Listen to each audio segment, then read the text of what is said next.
การประมูลคลื่นความถี่ 1,800 และ 900 เมกะเฮิรตซ์เราจะได้เห็น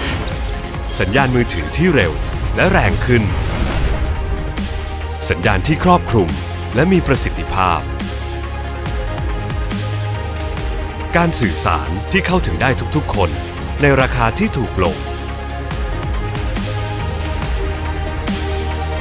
เราจะได้เห็นอนาคตประเทศไทยที่พัฒนาขึ้นในทุกๆด้านเพราะคลื่นความถี่เป็นสมบัติของชาติคนไทยทุกคนต้องได้รับประโยชน์โดยทั่วถึงกันเราจะได้เห็นนับจากนี้ไปกสทช.เพื่อคุณภาพชีวิตคนไทยเพื่อศักยภาพการสื่อสารของประเทศไทย